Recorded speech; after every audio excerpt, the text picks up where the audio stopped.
apapun ini pukulan bagi lembaga kami.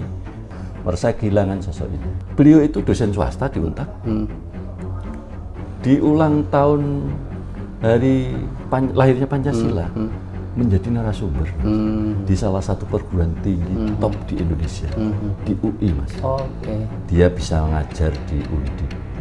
Dia pernah ngisi juga kegiatan di Dikjurnya Polri. Wong kalau almarhumah itu ketemu kami yang senior-senior, Mas. Cium tangan. Tim ini kemudian dibentuk untuk membuat terang apa yang kemudian menjadi penyebab.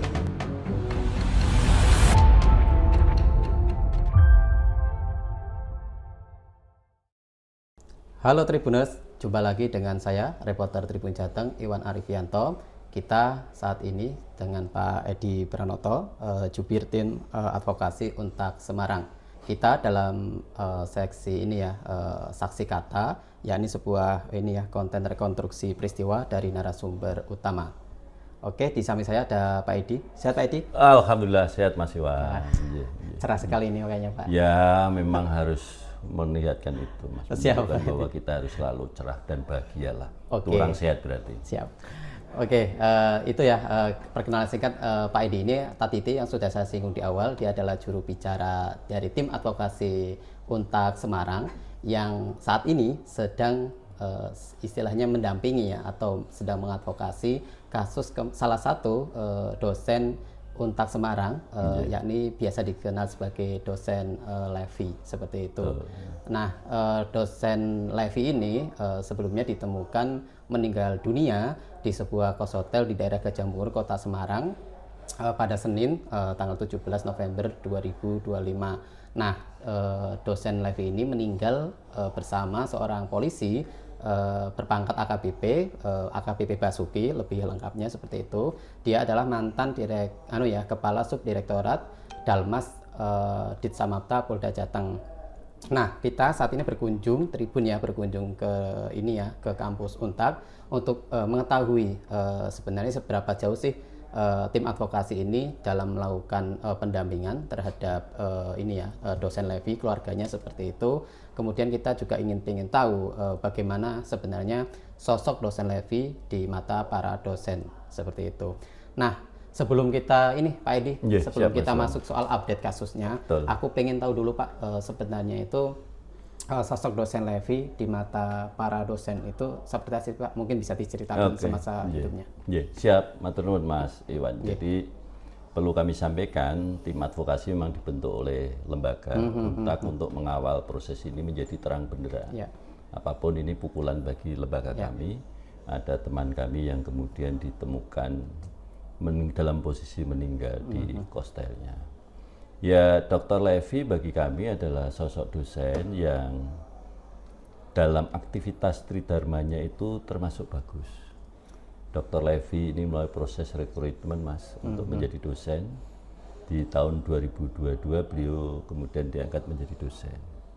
Ketika menjadi dosen itu posisi alamatnya Purwokerto, Mas. Purwokerto. Data yang dimasukkan ke kami itu di Purwokerto. Jadi dari Purwokerto kemudian kita terima dengan proses-proses seleksi itu. Ya, kami dari lembaga kan perlu melihat aktivitas tridharma itu sebagai indikator apakah almarhumah atau Dr. Levi ini betul-betul menjadi tenaga pendidik yang profesional atau tidak. Di aktivitas tridharma sesuai dengan jabatan fungsional yang dimiliki, lektor itu dia sudah punya kemandirian untuk mengajar, memberikan nilai di S1 bahkan di S2. Itu prinsip, termasuk menguji dan sebagainya. Aktivitas tridharmanya bagus, karena itu bisa dibuktikan nanti di skor Sintanya. Dalam masa 3 tahun di Sinta itu sudah di atas 130, itu yang capaian yang luar biasa. Kalau overall-nya itu ya mungkin sekitar 160 sekitaran.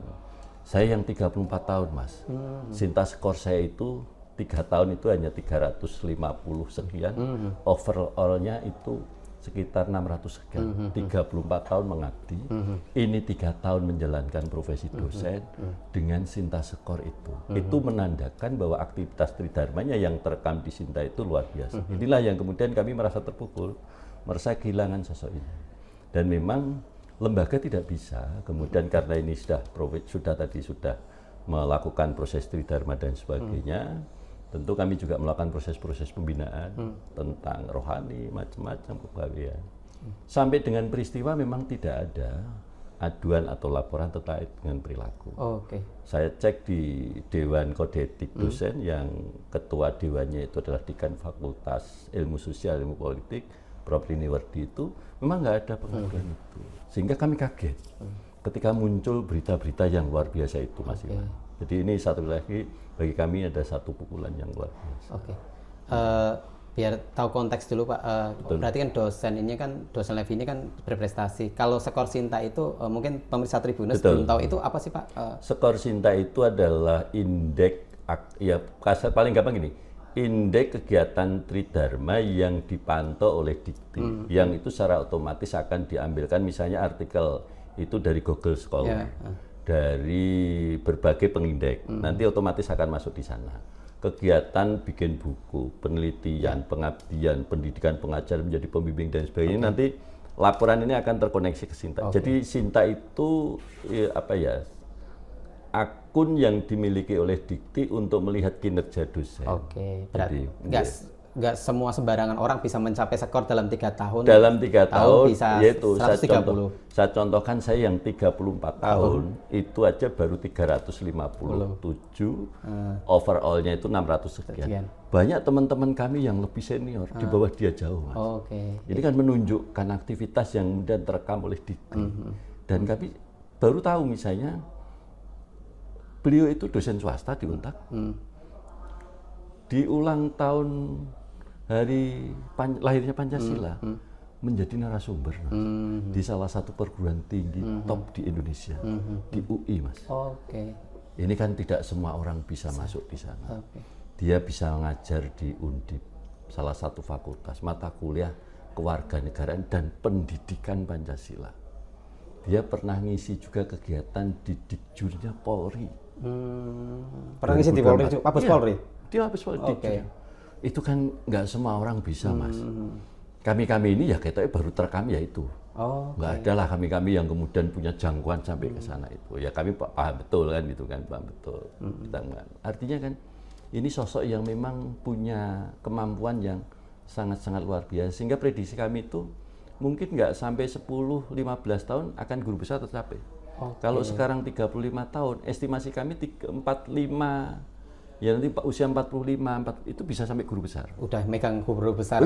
Karena dengan aktivitas yang 3 tahun aja sudah sekian gitu kan, pasti bisa. Itu makanya betul-betul terpukul kemudian kehilangan. Di satu sisi kami juga kaget tentang informasi yang berkembang itu. Gitu, Mas. Nah, tadi ini Pak ya, sempat kaget juga dengan informasi yang berkembang yang beredar entah di media mainstream maupun di media sosial. Nah, itu kamu memandangnya seperti apa, Pak? Justru itu kemudian maka ini ternyata ada sesuatu yang bagi kami sesuatu yang dalam kacamata kami nggak mungkin lah itu dilakukan. Kan gitu kan, dengan karakter beliau yang kita tahu. Wong kalau almarhumah itu ketemu kami yang senior-senior itu, Mas. Cium tangan, Mas. Cium tangan kemudian ditempelkan di pipi atau di kening. Itu kan menunjukkan betapa beliau itu menghormati dan itu dan sebagainya. Ya mohon maaf misalnya beliau kampus pakai hijab, Mas. Berhijab ya di kampus. Ya saya sekali lagi dari kasat mata itu kan kami bisa melihat itu. Jadi kami kaget betul terhadap persoalan-persoalan yang kemudian muncul sangat luar biasa. Apalagi misalnya kagetnya ketika ditemukan dalam kondisi yang demikian. Maka disitulah tim ini kemudian dibentuk untuk membuat terang apa yang kemudian menjadi penyebab ini. Sekali lagi kami sampaikan, kampus memang tidak bisa memasuki ranah-ranah pribadi karyawannya. Ketika memang ada pengaduan, baru kita memproses kode etik. Tapi proses pembinaan, kerohanian, kepegawaian itu pasti kita lakukan dalam, kalau di fakultas ada raker, rapat kerja itu kita pasti ngundang nanti motivator macam-macam. Kalau di kita di lingkungan yayasan yaitu setiap semester ada pembinaan dan sebagainya. Tidak kurang-kurang, maka kami betul-betul tidak ada informasi tentang yang sekarang muncul itu gitu loh. Masih kalau kamu apa Pak yang paling bikin sampai istilahnya sampai ini ya mungkin ada istilah tidak terima atau sangat menyayangkan pemberitaan itu yang apa sih Pak? Jadi kalau kami gini, jadi kampus itu melihatnya ini ada satu peristiwa. Ada orang meninggal, yang pertama kemudian kenapa kami dibentuk tim advokasi, jam 5.30 diketahui, tapi kami itu baru tahu sekitar 14.30 dan itu pun tidak dari aparat, dari jaringan teman-teman dosen. Ketika kami cari datang ke TKP dinyatakan kita cek ke Polsek, ternyata yang bersangkutan korban itu sudah di kamar jenazah. Satu kaget itu. Ini ada rentang waktu. Ada kalau kita melihatnya ada kejanggalan-kejanggalan. Yang kejanggalan-kejanggalan itulah kemudian lembaga merasa perlu ini. Merasa perlu apa menjadi penyebab ini kok sampai sedemikian lama, kemudian Inavis baru jam 12, jam 1 datang ke sana, dan sebagainya, itu loh Mas. Jadi prosesnya dari kejanggalan-kejanggalan itu. Kalau kemudian bagaimana yang terjadi kemudian di pemberitaan media mainstream dan sebagainya, justru itu membuat kami kaget. Justru itu yang membuat kami kaget, yang kemudian, ya cuman sekali lagi, dari sisi lembaga kami sudah melakukan upaya-upaya preventif, kemudian sampai kemudian peristiwa tidak ada laporan pengaduan ke Dewan Kode Etik. Soal kode etik itu ya. Ya, sehingga kami memang kami sekali lagi perlu kami sampaikan, kami memang tidak bisa lembaga ini masuk ke ranah pribadi. Dan di mana-mana kalau kode etik itu pasti harus ada pengaduan. Betul. Kan gitu kan. Kan gitu. Dan itu memang kami nggak ada. Saya tanyakan klarifikasi betul pada Prof ini, nggak ada. Maka clear dalam posisi itu. Iya. Dan ini juga ya pemirsa Tribunnews, ternyata kondisinya itu sebaliknya, bahwa dosen Levi itu ternyata sangat berprestasi di kampus dosen Untak Pak ya.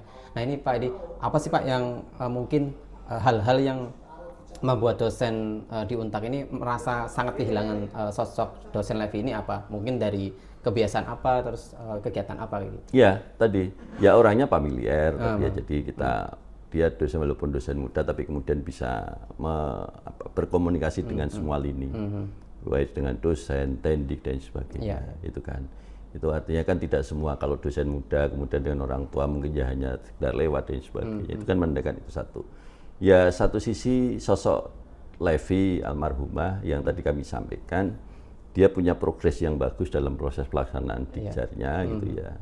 Di Tridharmanya yang kemudian ya ini dia akan punya potensi untuk secepatnya dalam waktu 10-15 tahun menjadi guru besar. Dan bagi sebuah perguruan tinggi ketika bisa menelurkan guru besar dari kami, dari kita sendiri pasti itu kebanggaan. Rata-rata kami jadi guru besar itu ya sudah di atas 50 tahun gitu kan, di atas rata-rata yang guru besar di Untak itu di atas 50 tahun lah, di atas 50, bahkan ada yang hampir kemudian di atas 60 juga ada. Kayak saya itu ya punya potensi gitu kan. Ya, sama gitu, ini Mas. Ya, tadi benar yang dikatakan sama Pak Edi ya, bahwa dosen itu diterima di semua pihak ya, salah satunya mahasiswa dan alumni. Nah ini kan sebenarnya kampus kan juga didesak oleh ini Pak, alumni sama mahasiswa ya. Menanggapi desakan-desakan mahasiswa ini seperti apa Pak? Yaitu satu proses bahwa membuktikan Dr. Levi ini memang diterima di semua lini. Kalau mahasiswa karena dia ngajarkan baru, ya alumni mungkin baru alumni 1-2 semester ini ya. Dia dibuktikan setiap selesai ngajar itu nanti dia akan foto, anak-anak minta foto bersama, itu kan minta foto bersama. Ya alumni pasti karena bentuk kepedulian pada keluarganya mengalami musibah begitu, maka alumni juga mendesak, mahasiswa juga mendesak agar kemudian proses penanganan ini bisa terang benderang kan gitu kan, bisa diungkap betul sampai pada titik tertentu. Termasuk tim advokasi kan ditugaskan untuk itu Mas Iwan, ditugaskan untuk itu. Bahkan tadi ada informasi dari salah satu penyelidik di Dirkrim bahwa besok jam 10 kami diminta untuk ke Dirkrim Jatan Trust, ya belum tahu tadi katanya Pak, salah satu tim advokasi mengabarkan bahwa besok kita ditunggu termasuk Mas Zainal Petir juga. Karena memang keluarga korban ini kan memberikan kuasa pada kami, jadi kami itu tim advokasi selain tim yang dibentuk oleh lembaga, kami juga menerima kuasa dari kakak. Kakak korban ini juga memberikan kuasa kepada Mas Zainal Petir. Jadi dua, tapi nggak apa-apa. Makin banyak yang terlibat dalam proses ini makin bagus. Maka saya ya alhamdulillah Tribun menjadi atensi teman-teman media. Atensi itu artinya agar kemudian polisi juga tidak main-main. Dan kita sudah sepakat itu dengan Pak Kabid Humas hari Senin kemarin, bahwa kita nuntut betul agar ini ditangani dengan betul-betul menghasilkan satu proses yang terang benderang. Oke. Dan kami sudah bisa komunikasi dengan pihak penyelidik, Mas. Oke. Nanti soal pidananya tahan dulu Pak Edi. Oke. Nanti kita akan bahas nanti. Ini Pak Edi, sama tadi informasi yang kami terima kan juga ini ya, informasinya dosen Levi itu kan kematiannya memang tidak bisa dilepaskan dari sosok AKBP Basuki. Betul. Dari Polda Jateng juga sudah istilahnya mengkonfirmasi bahwa AKBP Basuki ini satu atap atau satu tempat tinggal atau satu ruangan dengan AKBP Basuki bersama dosen Levi sebelum dosen Levi ditemukan meninggal dunia. Nah, dari kampus ini informasinya AKBP Basuki ini sudah beberapa kali ke kampus Pak bersama dosen Levi untuk menjemput dan lain sebagainya. Itu benar atau gimana Pak? Saya tidak bisa membenarkan atau menyalahkan karena sekali lagi tim advokasi kan tim yang dibentuk oleh lembaga. Secara prosedur lembaga itu tadi yang saya matur, kami kan tidak bisa mengawasi perilaku. Apa yang terjadi setiap saat kan nggak bisa. Ya mungkin ada informasi-informasi itu, tapi kami tidak bisa mendeklar itu sebuah kebenaran. Tapi kalau kemudian sekarang muncul itu, ya itulah yang kemudian kami sangat sayang betul, sangat kemudian prihatin kok kemudian justru ini menjadi nilai publikasi yang berbalik dengan posisi beliau ketika dia dengan aktivitas tridharmanya di Untak ini gitu loh Mas. Jadi di luar ya ini menjadi tamparan bagi kami gitu kan. Jadi persoalan perkara kesini ya lembaga tentu tidak bisa. Wong kita masuk sini kan bebas. Tidak ada pemeriksaan KTP dan sebagainya yang terekam di security kan mboten-mboten sehingga kan kami nggak bisa juga memberikan data oh ya pernah ke sini dan sebagainya gitu Mas Iwan. Oke, itu ya pemirsa Tribuners memang tadi itu ya tim advokasi istilahnya menegaskan itu kehidupan pribadi dan itu bukan ranah kampus seperti itu. Nah kita pengen masuk ke pidananya nih Pak, mungkin dari tim advokasi kemarin Senin Pak ya, kemarin Senin tanggal 24 November 2025 sudah menemui Kepala Bidang Hubungan Masyarakat Polda Jateng Kombes Pol Artanto ya. Mereka melakukan diskusi di lobi Polda Jateng Pak ya. Nah apa sih Pak update ya mungkin bisa disampaikan ke pemirsa Tribuners bagaimana update tim advokasi dalam menangani kasus ini terutama yang tadi itu singgung juga soal undangan besok ke Krimum. Jadi memang setelah kami itu kan bersepakat bentuk tim itu kan setelah proses perawatan jenazah ini selesai sampai di Senin malam itu yang kami take over betul fakultas yang mengambil alih termasuk segala hal yang timbul dari situ. Rebo itu ya mungkin capek kita fokus di akreditasi. Kemis Rebo tapi kita sudah mulai diskusi. Kemis itu ketemu rapat teman-teman bahkan di bagian dari tim Profam ada yang ke sini. Saya tanya ini mencari atau menemui. Dari Profam mengatakan kami mencari informasi. Kalau menemui kan berarti sudah menunjuk orang. Siapa yang mau ditemu tapi mencari. Jadi Kemis itu kita rapat-rapat akhirnya kita rilis hari Jumat itu. Memang kemudian karena Sabtu kan libur jadi kami nggak akan bisa. Senin kita ke Kadibumas Polda minta izin ke Polda dan diterima Pak Kadib kan gitu kan Kadibumas Kabid Humas Polda Pak Artanto. Di situ memang kita sampaikan Mas, kita saling diskusi memang yang seperti yang kami matur diskusi tentang ini loh ada kejanggalan jam 5.30 diketahui katanya Inafis jam 12 jam 14.30 baru kita tahu gitu kan. Ini ada apa? Orang manusia, nun sewu, naluri seseorang ketika mengetahui ada satu peristiwa, pasti ingin segera bagaimana tindak lanjutnya. Kok ini sampai ditunggu sampai 6 jam ya? Baru kemudian Inafis datang, ada apa ini? Kemudian pertanyaan berikutnya, mosok kira-kira kalau ya pertanyaan ini jam 5.30. Apa betul dia ke situ atau bahkan sebelumnya sudah ada di situ. Ini yang kemudian menjadi bagian-bagian pertanyaan. Bagaimana kemudian dengan alat-alat bukti yang lain, misalnya HP dan sebagainya. Nah, itu proses yang sedang kita coba bangun komunikasi dengan penyelidik. Bahkan sampai tadi Mas Iwan, kita dapat informasi yang sudah diperiksa lapor ya itu HP-nya AKBPB. Sedangkan HP almarhumah dan laptop almarhumah itu belum bisa dibuka. Karena sulit. Karena ini HP ini larang Mas. Maaf, ini iPhone. HP-nya mahal. Oh. HP-nya, handphonenya itu mahal. Coba nanti saya, karena tadi kami update dulu setelah panjenengan ngabari itu. Oh, itu ya, itu saya tanya, coba cari update ke Krimsus gitu kan. HP-nya itu belum bisa dibuka sampai tadi itu karena mereknya ini. Mereknya iPhone 15 Pro iPad 15. dan laptopnya ini macamnya iOS ya. Laptop iOS. Ya, ini harus menjadi kewenangan Mabes gitu loh. Jadi Mabes ini. Jadi di sini nggak punya kemampuan dan ini kemarin disampaikan ke Pak Artanto menyampaikan itu persoalan. Jadi yang baru bisa dibuka itu HP-nya AKBP. Ya. Lah ini dari penyidik tadi, dari penyidik itu jam 9 sekian lah ketika saya dapat konfirmasi Mas Iwan. Ya saya harus dapat update nih konek BPP. Ya. Lah ini dari penyidik tadi, dari penyidik itu jam 9 sekian lah ketika saya dapat konfirmasi Mas Iwan. Ya saya harus dapat update nih konek orang yang saya sampaikan kan repot juga kan gitu kan. Termasuk misalnya kan ada olah TKP kedua nih. Betul. Ya, ketika olah TKP pertamaan Inavis itu kan sebenarnya sudah diambil semua nih. Ternyata kan belum. Olah TKP kedua kan kemudian ada obat, spray baru diambil. Ini data yang kemudian diambil. Kemudian pakaian dan sebagainya. Nah ini kan bagian-bagian yang ya kami berharap ini dibuka secara terang nanti dalam proses buka itu. Jadi tahu betul apa atau misalnya maaf. Akhirnya kami harus, karena kami mewakili korban, keluarga korban juga. Karena kita tidak dapat informasi tentang misalnya kebiasaan almarhumah. Ketika tidur, maaf, itu berpakaian tidak sih? Kebiasaan. Ya. Kan ada orang yang punya kebiasaan. Saya loh ya, ada yang kemudian nggak perlu pakai BH. Kan ada juga. Tapi ada juga yang mungkin kebiasaan yang, wah nggak perlu pakaian apa-apa. Nah ini kan kita juga bingung juga. Dengan perilaku beliau sehari-hari, almarhumah sehari-hari, kemudian diketemukan dalam kondisi begitu, gitu kan, dengan rentang waktu yang sekian dari, ini ada apa? Dalam posisi tidak memakai pakaian, kemudian tanpa selai apapun, di lantai, terlentang, dan itu ini pasti ada sesuatu, ada keluar darah, foto yang pertama muncul kan. Keluar darah di hidung, di selangkangan ada. Nah ini yang kemudian kemarin kita coba saling.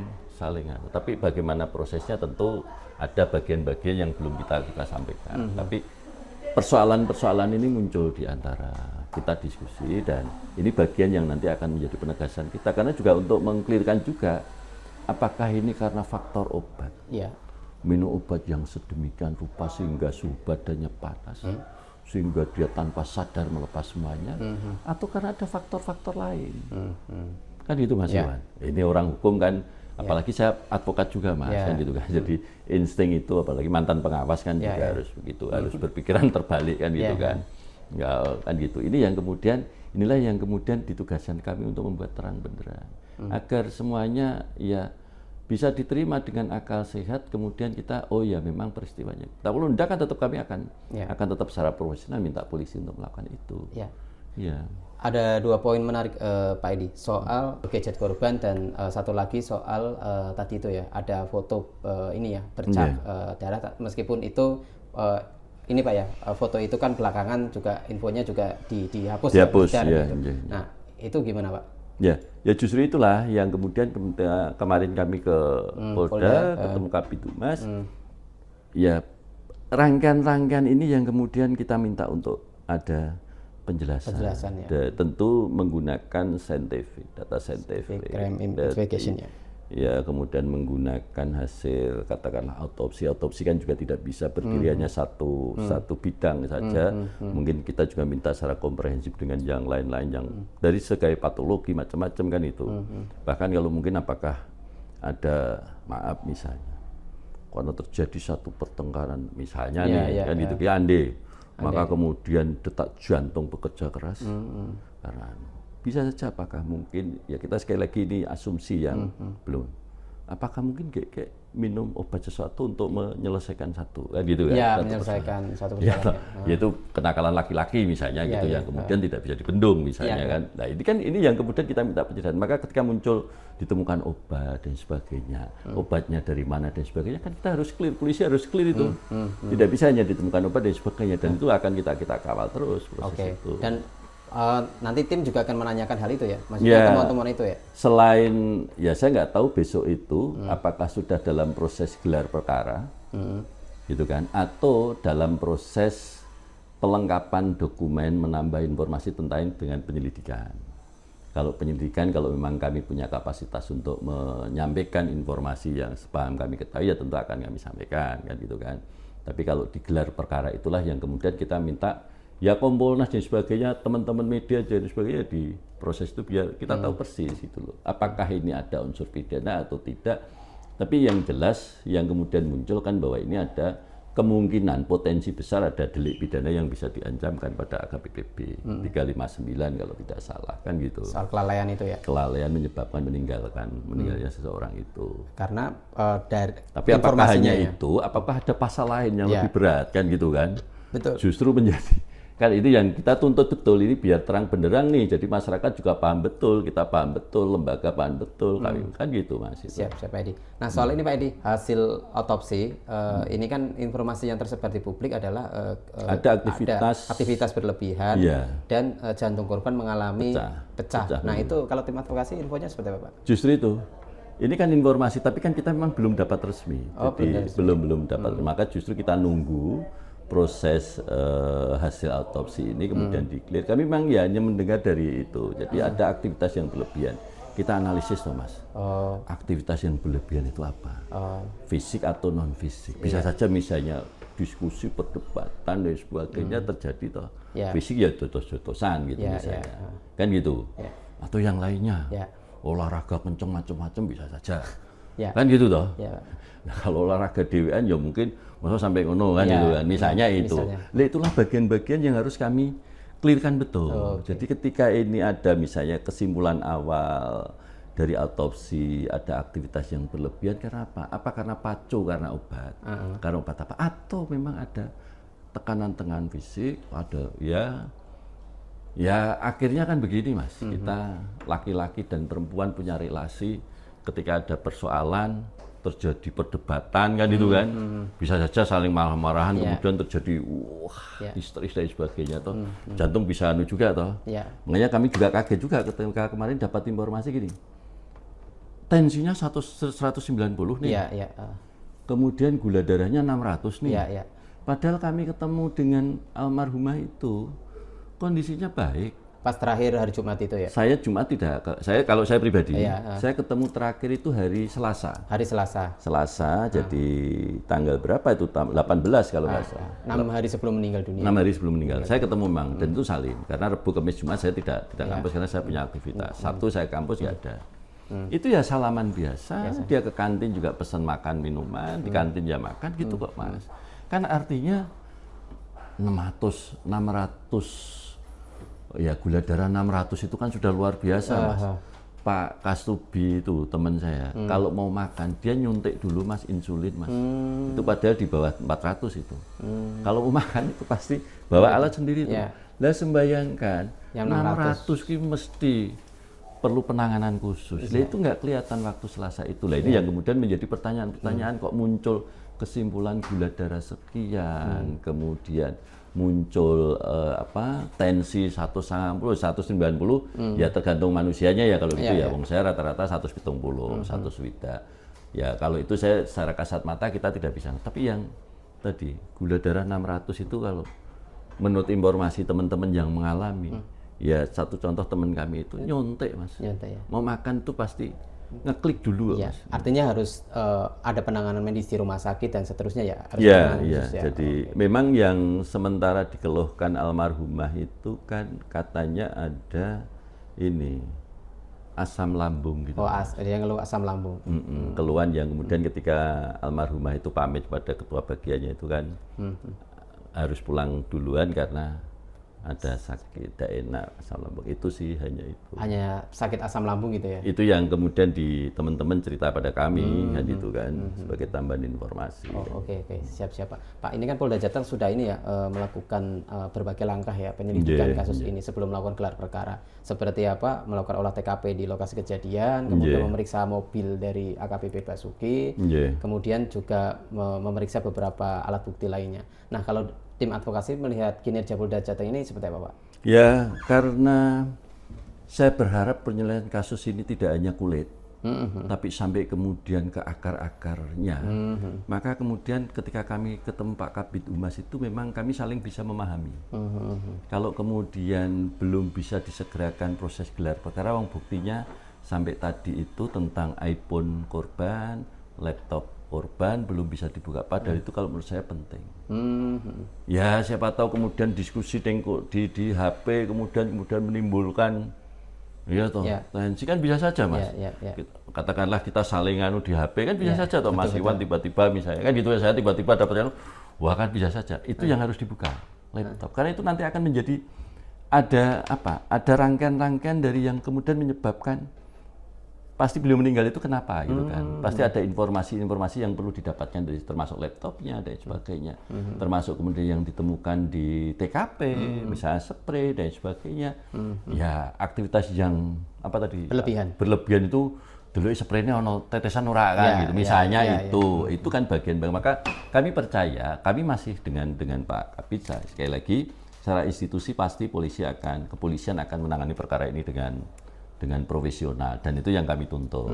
Jadi walaupun selalu kami tegaskan, kami percaya institusi kepolisian sebagai sebuah institusi, kalaupun ada bagian dari institusi itu, ya tentu itu harus bisa dikesampingkan untuk profesionalitas itu. Kan gitu Mas Iwan. Oke Pak. Nah mungkin ini terakhir Pak Edi, mungkin apa sih Pak harapan dari tim advokasi terhadap kepolisian dalam menangani kasus ini? Oke Mas Iwan, jadi begini. Sekali lagi bahwa tim ini dibentuk untuk membuat kasus ini terang benderang. Apa yang menjadi penyebab dan sebagainya terhadap meninggalnya keluarga kami. Dosen kami yang punya potensi yang luar biasa, dilihat dari rekam jejak tridharmanya. Ya kami tidak ingin polisi terlalu lama juga, tapi kami juga tidak ingin polisi terlalu gegabah dalam mengambil kesimpulan kasus ini yang kemudian mengambilkan faktor-faktor yang kemungkinan bisa terjadi. Maka kami paham, kami berharap polisi betul-betul bisa menyelesaikan ini dengan cepat, tapi secara komprehensif dari semua sisi bisa dilihat. Termasuk tadi yang kami sampaikan tentang HP, CCTV, laptop dan sebagainya, itu sudah menjadi satu rangkaian. Jadi rangkaian, termasuk peristiwa fakta-fakta yang kemudian ada di sana dan sebagainya. Sehingga kami berharap betul bagaimana kemudian kepolisian bisa menangani ini secara profesional. Jadi saya yakin itu, tapi di satu sisi, disinilah fungsi yang kemudian kami laksanakan sebagai tim advokasi yang ditugaskan untuk itu, dan kami juga mohon untuk teman-teman media pers untuk bisa mengawal ini sehingga masyarakat akhirnya memahami, dapat penjelasan yang komprehensif tentang kasus ini sehingga tidak ada wasangka yang lain sebagainya. Kan juga kasihan juga polisi juga. Tapi yang kasihan kami juga Mas, lembaga kan gitu kan, informasi yang berkembang, tapi ya itulah kebebasan demokrasi, kebebasan pers Mas. Ya makanya saya terima kasih teman-teman media kemudian mengklarifikasi pada kami, menyampaikan apa yang harus kami sampaikan. Mudah-mudahan apa yang saya sampaikan ke Tribun, ke Mas Iwan, dan ini bisa menjadi bagian-bagian dari untuk menambah pengayaan para warga masyarakat ketika memahami kasus ini, tidak hanya berdasarkan satu informasi yang belum tentu kebenarannya. Saya kira itulah Mas Iwan. Oke, siap Pak Edi. Sebelum ditutup mungkin ada tambahan lagi Pak, atau yang mungkin belum disampaikan? Ya, satu, ya kami berharap masyarakat percaya pada institusi polisi, bahwa institusi kepolisian akan melaksanakan tugasnya dengan baik, dan kami tetap mengawal proses ini, mempertegas posisi ini agar kemudian cepat terang benderang kasus. Kalau memang ada pelanggaran pidana tentu ya harus diproses sebagaimana mestinya. Kalau ada etik, yaitu bagian dari itu. Tapi terlepas dari semua itu, bahwa kami sampaikan almarhumah adalah dosen yang memang mempunyai aktivitas tridharma yang luar biasa bagus, dosen yang profesional, dan tentu kami tegaskan lembaga memang tidak bisa masuk dalam ruang-ruang pribadi dosen karyawannya. Hanya upaya-upaya yang dilakukan oleh lembaga tentu sudah mencoba melakukan upaya-upaya preventif, pembinaan kepegawaian, pembinaan kerohanian dan sebagainya, represif, ternyata sampai dengan posisi terakhir Dewan Kode Etik Dosen tidak ada pengaduan terkait dengan perilaku yang dilakukan oleh Dr. Levi ini. Sehingga kami yakini sebagai bagian dari lembaga menyatakan ya Dr. Levi memang posisinya sebagai dosen yang punya aktivitas tridharma perguruan tinggi yang baik, kan gitu Mas. Oke, terima kasih Pak Edi. Oke, pemirsa Tribuners, tadi sudah kita berbincang agak cukup lama dengan Pak Edi Pranoto, juru bicara tim advokasi Untak Semarang dalam kasus kematian dosen Levi ini. Nah, tadi benar yang disampaikan oleh Pak Edi ya, pihak Untak juga mendesak kepolisian agar bekerja secara profesional dan transparan dalam mengungkap kasus kematian dosen Levi yang memang tidak bisa dilepaskan dari sosok AKBP Basuki ini. Seperti itu dulu dan sampai jumpa di program Saksi Kata selanjutnya. Terima kasih. Terima kasih Mas Iwan. Terima kasih. Ya, salam untuk pemirsa Tribuners khususnya program acara Saksi Kata. Luar biasa. Yeah. Download Tribun X sekarang. Menghadirkan lokal menjadi Indonesia.